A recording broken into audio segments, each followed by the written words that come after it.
24လုံးဆန်အော်တိုကျဥဖောက်ဆက်ကလေးဆန်းပြပေးပါမယ်နော်ဒါလေးကတမ်ပလီချာစမ်းစားလေးပါဒါလေးကတန်နီမော်တာသွားတဲ့ကျိုးလေးပါအထဲမှာဥလက်ဘန်းလေးဆင်းရမှာပေါ့နော်ပါကင်ပိတ်ထားတဲ့အတွက်မဆင်းပြီးတော့ပါဘူးအခုပါဝါပြီးလိုက်မယ်နော်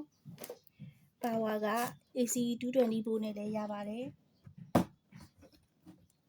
ဘက်ထရီအိုးနဲ့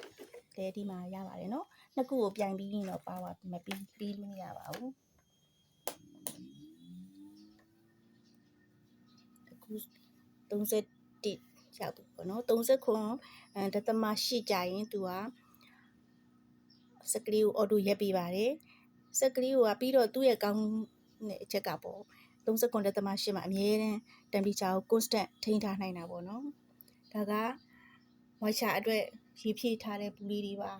ဒီထဲမှာဆိုရေလေးတွေကုန်ရင်ထပ်ဖြည့်ရမှာပေါ့နော်ထပ်ဖြည့်ရမယ်နောက်ဒါလေးလည်းပါတယ်ဒါလေးကကျဥဖောက်ဆက်89ကြာရင်ဥလေးတွေကိုစပရေးဖြန်းပေးဖို့ပေါ့နော်ဒါလေးလည်းပါတယ်ဒါက menu instruction လေးပါဒီထဲမှာအကုန်ပါပါတယ်ပါတယ်နော်အခုဒီမှာမီနီလေး39.8ကြာရင်ဒီစိမ့်လေးပြင်သွားမှာပေါ့နော်တမ်ပလီချာကိုလိုချင်တဲ့တမ်ပလီချာကိုလည်းစတင်ချိန်လို့ရပါတယ်39.8ကြာရင်ရက်သွားမှာပေါ့နော်ဒီလီကတူကြည့်တဲ့မီလေးပါနှိပ်ကြည့်တယ်နော်